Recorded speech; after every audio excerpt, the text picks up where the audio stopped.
So I have a really cool set of dining room chairs here that I want to replace this solid gray fabric with this really pretty black fabric with embroidery on it. So this one is ready to go back onto a chair, but I wanted to show you how easy it is to take off the chair pad to work on it to get the new fabric on. And usually there's just a few screws on the bottom of any chair like this. So in this case there's 2 in the middle, 2 on this side and 2 on this side. So you just unscrew those screws and the chair is a little bit glued on, so you have to pry it off, but beyond that it's pretty easy. So the screws come out really easily. You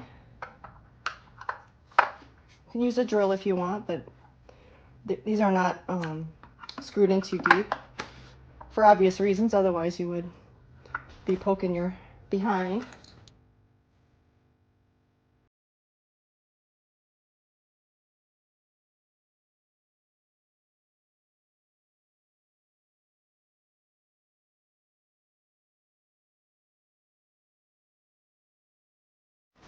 Now that I have this cushion removed from the chair and I've removed the fabric, I took all the staples out of the fabric and have that removed. This I can throw away now. You can use it as a pattern if you want to cut the new fabric, but I just cut a square big enough to cover the chair. And I'm gonna add some batting to make it a little cushier before I cover it with the new fabric. So I'm reusing the foam that's already here, and I'm just gonna add a layer of batting and wrap that around all the sides and then staple it to the back. And this will kind of help me also pre-upholster the chair so that the fabric is easy to staple on.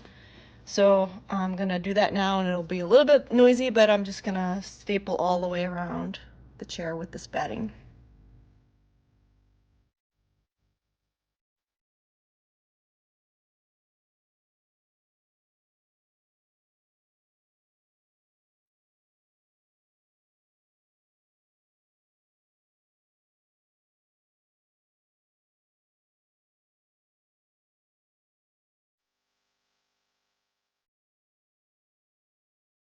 Make sure you use your older scissors to cut the batting. You don't want to use your fabric scissors because this batting will dull a good pair of scissors.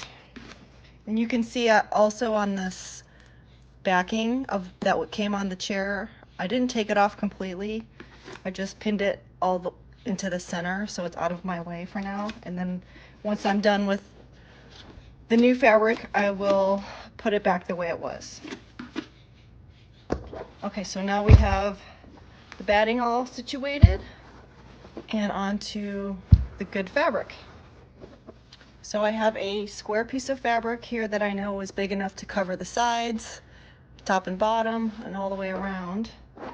And like I said, if you wanted to use the fabric that came off the chair as a pattern, you could do that, but I like to just have a piece that's big enough to cover all the sides, and then I'll work all the way around as I go.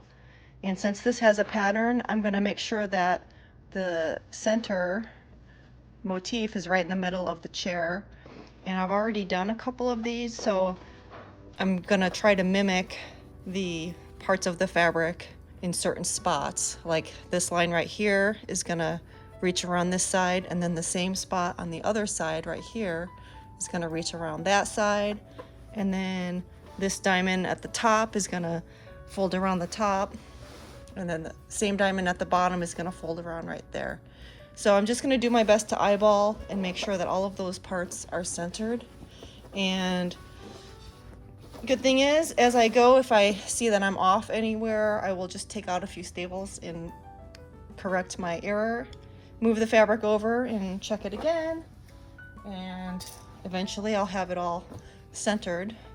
And I'll make sure that before I get too many staples all the way around that I'm centered, because I surely don't want to take apart all the staples again.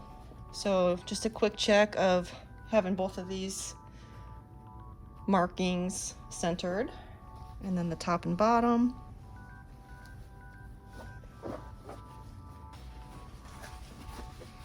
And then I can flip it over and start stapling.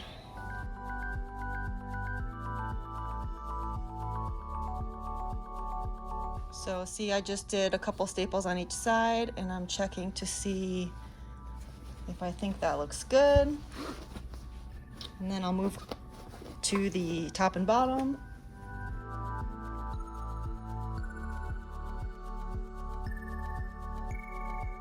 Checking again.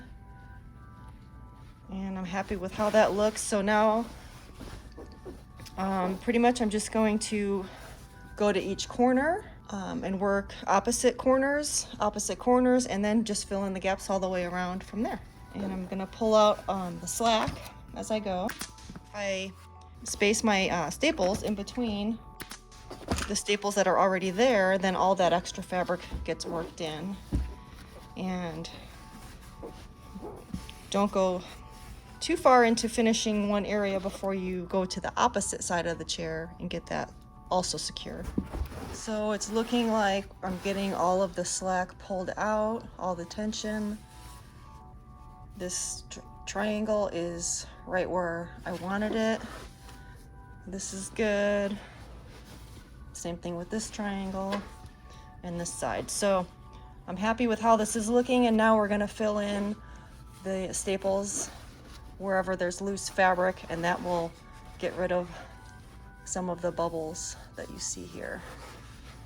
And then once it's all stapled into place, we'll cut the extra away and then pull this backing back into place and cover everything up.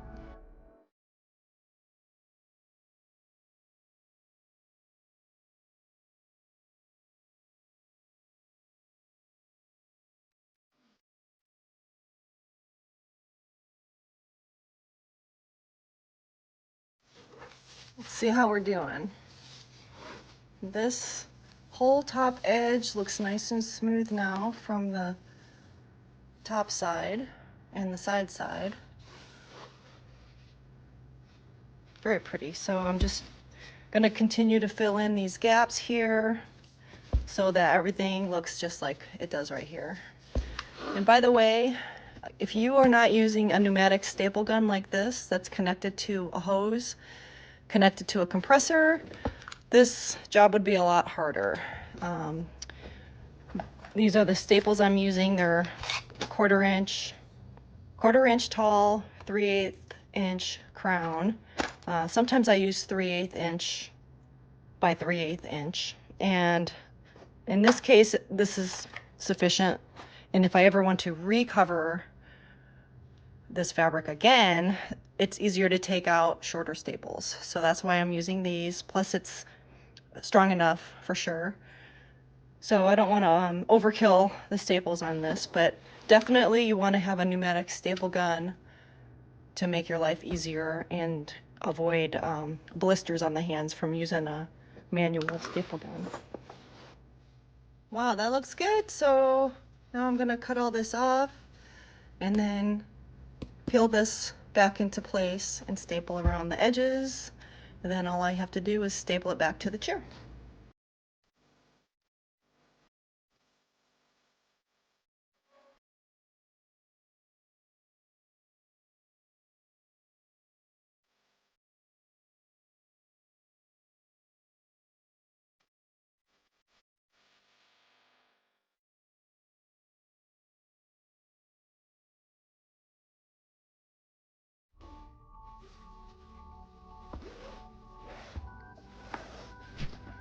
Okay, now that we have 2 more of these cushions finished,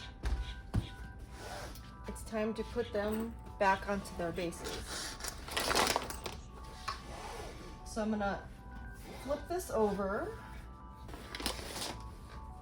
and flip over the cushion and make sure that the front is facing the right direction.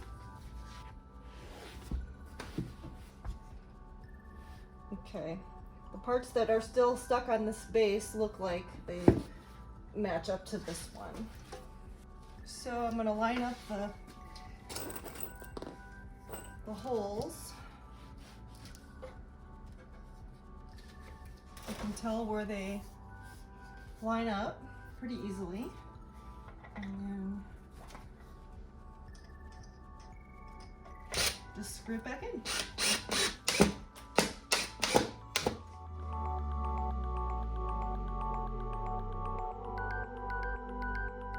If you're back in the same holes that the screws came out of, it goes back together pretty easily.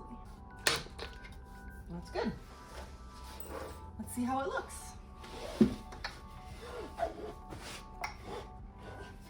Ta-da! How's it look?